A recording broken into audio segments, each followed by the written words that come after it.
आज शेवटचा श्रावण सोमवार अमावस्या. संध्याकाळी दिव्याखाली ठेवा ही एक वस्तू. आयुष्यामध्ये सोन्यासारखे दिवस येतील.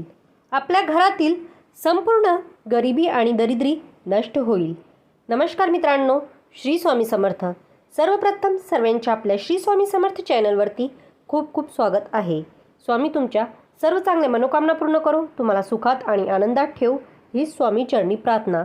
चला तर मित्रांनो, आजच्या नवीन व्हिडिओला सुरुवात करूया. आज आहे 2 सप्टेंबर 2024 आणि आज आलेले आहेत श्रावणातील शेवटचा 5वा श्रावणी सोमवार आणि या दिवशी सोमवती अमावस्या सुद्धा आलेली आहेत. जेव्हा अमावसी सोमवारच्या दिवशी येते तेव्हा त्याला सोमवती अमावस्या असं म्हटलं जाते. ह्या सोमवती अमावस्याला पिठोरी अमावस्या, दर्श अमावस्या तसेच श्रावणी अमावस्या या नावाने सुद्धा ओळखलं जाते. प्रत्येक महिन्यामध्ये अमावस्या ही येते आणि प्रत्येक अमावस्या महत्त्व हे देखील वेगवेगळे असतात. श्रावण महिन्यामध्ये येणारे या सोमवती अमावस्याला विशेष महत्त्व दिले जाते. ह्या अमावस्येच्या दिवशी पितरांच्या सेवेसोबतच भगवान शिव आणि माता पार्वतींची पूजा केली जाते. ह्या सोमवती अमावस्येच्या दिवशी सौभाग्यवती स्त्रिया व्रत करत असतात. हे व्रत करून माता पार्वतीची विविध पूजा करत असतात. अखंड सौभाग्यासाठी या देवीकडे प्रार्थना करत असतात. इतकं महत्त्व ह्या सोमवती अमावस्याला दिलं जाते. या दिवशी पूजेसोबतच आणि व्रतसोबतच आपल्या वास्तुशास्त्रामध्ये करण्यासाठी काही प्रभावी उपायसुद्धा सांगितले जातात. आजच्या व्हिडिओमध्ये मी तुम्हाला एक अतिशय प्रभावी असा उपाय सांगणार आहोत. आज या सोमवती अमावस्येच्या दिवशी संध्याकाळी दिव्याखाली अशी एक वस्तू ठेवायची आहे. पण त्याआधी व्हिडिओमध्ये पुढे जाण्याआधी जर तुम्हालाही भगवान शंकर आणि माता पार्वतींचा आशीर्वाद हवा असेल तर व्हिडिओ स्किप न करता शेवटपर्यंत पाहत राहा. चॅनलवरती नवीन असाल तर चॅनलला सबस्क्राईब करा आणि बाजूला बेल आयकॉनचं बटन आहे त्यालाही क्लिक करा. म्हणजे जेव्हा कधी मी नवीन व्हिडिओ अपलोड करेल त्यांचं नोटिफिकेशन सर्वात अगोदर तुम्हाला भेटेल आणि तुम्ही एक पण व्हिडिओ मिस करणार नाही. आणि कमेंट बॉक्समध्ये हर हर महादेव नक्की लिहा. तर पहा, आपल्याला हा उपाय जो आहे तर तो आज संध्याकाळी करायची आहेत. आज पिठोरी अमावस्या आहे तसेच 5वा श्रावण सोमवारसुद्धा आहे. श्रावणातील आज शेवटचा दिवस आहे आणि या दिवशी तुम्हाला हा उपाय करायचा आहे. तर संपूर्ण श्रावण महिन्यामध्ये तुम्हाला व्रत करणं शक्य झालं नसेल, कुठलेही सेवा तुम्ही केलं नसेल किंवा कोणतेही उपाय तुम्ही केले नसेल, आज या शेवटच्या श्रावण सोमवारी हा एक अत्यंत प्रभावी उपाय नक्की करा. हा उपाय केल्याने साक्षात भगवान महादेव ते तुमच्यावर प्रसन्न होऊन तुमच्या मनातील सर्व इच्छा पूर्ण करते. हा उपाय आज संध्याकाळी आपल्याला 6 वाजेपासून ते रात्री 9 वाजेपर्यंत जास्तीत जास्त करण्याचा प्रयत्न करायचा आहे. कारण ही वेळ असते तर ती आपल्या घरामध्ये लक्ष्मी येण्याची वेळ असते आणि अमावस्या ही तिथी माता लक्ष्मीला समर्पित असते. ज्या पण घरामध्ये माता लक्ष्मीला प्रसन्न करून घेण्यासाठी ही सेवा आणि उपाय केले जातात त्या घरावरती लक्ष्मीची कृपा होत असते. त्या घरामध्ये अखंड लक्ष्मी नांदत असते. यामुळे आपल्याला 6 ते 9 वाजेपर्यंत हा उपाय करण्याचा जास्तीत जास्त प्रयत्न करायचा आहे. जर तुम्हालाही ह्या वेळेमध्ये उपाय करणं शक्य झालं नाही, तुम्ही अगदी 9:30-10 वाजेपर्यंत सुद्धा हा उपाय करू शकता. आता हा उपाय आपल्याला घरामध्ये का करायचा आहे तर हा उपाय जो आहे तर तो आपल्याला घरामध्ये लक्ष्मी प्राप्तीसाठी आणि धन प्राप्तीसाठी करायचा आहे. जर तुमच्या घरामध्ये आलेला पैसा हा टिकत नसेल, बऱ्याच वेळा असं होते पहा, आपल्या घरामध्ये भरपूर पैसा येतो परंतु आलेला पैसा हा आपल्याकडे कधीच टिकत नाही. कोणत्या ना कोणत्या कारणातून आलेला पैसा हा आपल्या घरातून निघून जातो.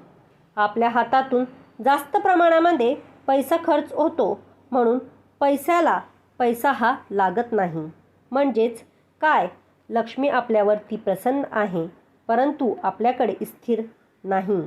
जितकं महत्त्व लक्ष्मीला प्रसन्न करण्यासाठी दिलं जाते, तितकंच महत्त्व लक्ष्मी टिकून ठेवण्यासाठी दिलं जाते. म्हणून माता लक्ष्मीला स्थिर ठेवण्यासाठी आपल्याला हा उपाय करायचा आहे. जर तुम्ही आज हा पिठोरी अमावस्याच्या दिवशी हा उपाय जर आपल्या घरामध्ये केला, तर आपल्या घरातील संपूर्ण गरिबी आणि दरिद्री नष्ट होईल. घरामध्ये पैसे येण्याचे सर्व मार्ग हे मोकळे होते. चारी बाजूने घरामध्ये पैसा हा येऊ लागेल आणि आपल्या आयुष्यामध्ये सोन्यासारखे दिवस येतील. तसेच हा उपाय केल्याने कितीही कठीण इच्छा ही देखील पूर्ण होते आणि म्हणूनच आपल्याला हा उपाय करायचा आहे. तर आपल्याला हा जो उपाय आहे, हा उपाय आपल्याला देवघरामध्ये करायचा आहे. उपाय करण्यासाठी तुम्हाला एक दिवा लागणार आहेत. दिवा हा तुम्ही कुठलाही घेऊ शकतात, कुठल्याही धातूचा घेऊ शकतात. अगदी कणकेचा, मातीचा, स्टीलचा, पितळीचा, तांब्याचा, चांदीचा किंवा सोन्याचा जो दिवा तुमच्याकडे आहे, तर तो दिवा तुम्ही हा उपाय करण्यासाठी घेऊ शकता. फक्त हा दिवा घेताना चांगला घ्यायचा आहे. कुठेही फुटलेलाच, तुटलेला किंवा काळा पडलेला, खराब झालेला हा दिवा आपल्याला घ्यायचा नाही. किंवा तुमच्या देवघरामध्ये जो दिवा तुम्ही नेहमी लावता, तो दिवा सुद्धा तुम्ही हा उपाय करण्यासाठी घेऊ शकता. तर ह्या दिव्यामध्ये आपल्याला दुहेरी कापसाची वात करून लावायची आहेत. म्हणजे 2 व 3 ची एक वात तुम्हाला तयार करायची आहेत आणि या दिव्यामध्ये तुम्हाला लावायचं आहेत. तुमच्या दिव्यामध्ये जर पहिली जुनी वात असेल, तर ती वात तुम्हाला काढून टाकायची आहेत. नवीनच वात तुम्हाला दिव्यामध्ये लावायची आहेत. यानंतर तुम्हाला दिव्यामध्ये शुद्ध गाईचं तूप घ्यायचं आहेत. तूप नसेल तर तुम्ही तेलसुद्धा या दिव्यामध्ये घालू शकता. सर्वप्रथम जेव्हा तुम्हाला दिवा प्रज्वलित करून घ्यायचं आहे, यानंतर तुम्हाला काय करायचं आहे, एक प्लेट घ्यायची आहे.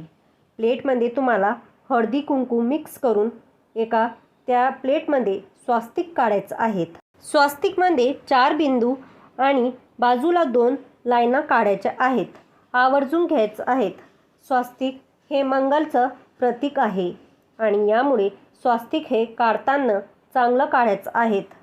यानंतरचं स्वास्तिक वरती आपल्याला मूठभर सातू टाकायचं आहे. आज 5वा श्रावण सोमवार आहे आणि आजची शिवमूठ जी आहे तर ती सातू आहे. आता हे मूठभर सातू जे आहे तर ते आपल्याला घ्यायचं आहेत. मग हे सातू तुम्ही गव्हाचीही घेऊ शकतात किंवा तांदूळाचेही तुम्ही घेतलं तरी सुद्धा चालेल. आता बराच वेळा असं होते की सातू ही आपल्या घरामध्ये नसते. अशा वेळी बघा, जेव्हा जिथे आपण पूजा साहित्य मिळते तिथे सातू विकायला असते, तर तिथून हे सातू तुम्ही आणू शकतात. किंवा तुमच्या घरामध्ये तांदूळ असेल किंवा गहू असेल, त्या गव्हामध्ये सुद्धा अशा प्रकाराचे सातूचं आहे तर ते मिळतात. तिथूनच सुद्धा तुम्ही सातू घेऊ शकतात. मग सातू हे जर तुम्हाला तांदळाचं भेटलं तर तांदळाचे सातू तुम्हाला घ्यायचं आहेत. जर तुम्हाला तांदळाचे सातू भेटलं नाही तर तुम्ही गव्हाचं सातूसुद्धा घेऊ शकता. मूठभर सातू तुम्हाला ह्या प्लेटमध्ये टाकायचं आहेत. यानंतर जो दिवा पण प्रज्वलित केला होता, तो दिवा तुम्हाला ह्या सातूवरती त्या प्लेटमध्ये ठेवायचा आहे. यानंतर दिव्यामध्ये आपल्याला खूप महत्त्वाचे 2 वस्तू टाकायचे आहेत. लक्ष्मीला आकर्षित करण्यासाठी आणि स्थिर ठेवण्यासाठी, जे म्हणजे केसर जे आपण घरामध्ये वापरतो, ती केसर आपल्याला थोडीशी घ्यायची आहेत आणि ते केसर आपल्याला त्या दिव्यामध्ये टाकायची आहेत. माता लक्ष्मीला केसर हे अतिशय प्रिय आहे आणि बऱ्याच वेळा आपण जेव्हा लक्ष्मीला खिरीत नैवेद्यामध्ये बनवतो, त्यामध्ये केसर हे वापरलं जाते. म्हणून थोडंसं केसर हे दिव्यामध्ये तुम्हाला टाकायचं आहेत आणि त्याचबरोबर चिमूटभर तुम्हाला थोडंसं कुंकू जे असते तर ते या दिव्यामध्ये तुम्हाला टाकायचं आहेत। यानंतर हळदी कुंकू अक्षदा आपल्याला दिव्याला लावायचं आहेत आणि फूल अर्पण करायचे आहेत आणि दोन्ही हात जोडून तुम्हाला माता लक्ष्मीचं नामस्मरण करायचं आहेत। तुमच्या कुलदेवतेचं नामस्मरण करायचं आहेत। हा दिवा तुम्हाला लावून झाल्यानंतर श्रीसूक्त पठण करायचं आहेत। श्रीसूक्त पठण करून झाल्यानंतर तुम्हाला माता लक्ष्मीला तुमची इच्छित मनोकामना पूर्ण होण्यासाठी, दरिद्री नष्ट होण्यासाठी तुम्हाला अगदी मनोभावे प्रार्थना करायची आहे आणि हा दिवा तुम्ही संध्याकाळी लावल्यानंतर कमीत कमी रात्री 12 वाजेपर्यंत चालू राहील याची विशेष काळजी घ्यायची आहे। हे शक्य असेल तर तुम्ही रात्रभर सुद्धा हा दिवा चालू ठेवू शकता। यानंतर दुसऱ्या दिवशी तुम्हाला काय करायचं आहेत, हा दिवा स्वच्छ करून वापरायला घ्यायचा आहेत आणि ह्या दिव्याखाली जे सातू आहे ते सातूमधले 21 अखंड सातू तुम्हाला घेऊन एका कागदात पुडीत बांधायचे आहेत आणि ती तुम्हाला तुमच्या पर्समध्ये ठेवायची आहेत। सातू जे आहे ते माता लक्ष्मीचं प्रतीक आहे आणि सातू जे आहे ते माता लक्ष्मीला खूप प्रसन्न आहे। ज्या घरामध्ये सातू वापरतात त्या घरामध्ये लक्ष्मी माता खूप प्रसन्न राहते आणि आकर्षित होते। तर आपल्याला 21 सातू जे अखंड 21 सातू जे आहेत ते आपल्याला आपल्या पर्समध्ये ठेवायचे आहेत का की आपल्या पर्समध्ये जो पैसा आहे तर ते लक्ष्मी माता आकर्षित होतील आणि आपल्या पर्समध्ये पैसा भरपूर राहील आणि ते सातू तुम्ही पर्समध्ये ठेवू शकतात किंवा तुमच्या तिजोरीत जिथे तुम्ही घरात पैसे ठेवता तिथे तुम्ही ठेवलं तरीही चालेल। तर तिथेही तुमची माता लक्ष्मी तुम्हाला प्रसन्न होईल आणि आकर्षित होईल। आणि बाकी जे सातू आहेत जे तुम्ही कुठल्याही डब्यात भरू शकतात आणि इतर वेळेस तुम्ही ते सातू वापरायला घेऊ शकतात। तर अशा पद्धतीने आपल्याला हा आजचा उपाय जो आहे तो आज आवर्जून करायचा आहे। तर मित्रांनो, तुम्हाला ही माहिती कशी वाटली? जर ही माहिती आवडली असेल तर तुमच्या मित्रपरिवारांमध्ये शेअर करा आणि चॅनलवरती नवीन असाल, चॅनल सबस्क्राईब नसेल करेल तर प्लीज चॅनलला सबस्क्राईब करा आणि बाजूला बेल आयकॉनचं बटन आहे त्यालाही क्लिक करा, जेणेकरून आमचे नवनवीन व्हिडिओ तुम्हाला ऐकायला मिळतील आणि जेव्हा कधी मी नवीन व्हिडिओ अपलोड करेल त्याच नोटिफिकेशन सर्वात अगोदर तुम्हाला भेटेल आणि तुम्ही एक पण व्हिडिओ मिस करणार नाही। आणि कमेंट बॉक्समध्ये हर हर महादेव नक्की लिहा आणि माता लक्ष्मीचा जयघोष करायला विसरू नका। तर मित्रांनो, व्हिडिओ शेवटपर्यंत ऐकल्याबद्दल खूप खूप धन्यवाद। श्री स्वामी समर्थ, जय जय स्वामी समर्थ, हर हर महादेव, ओम नमः शिवाय, ओम नमः शिवाय, ओम नमः शिवाय।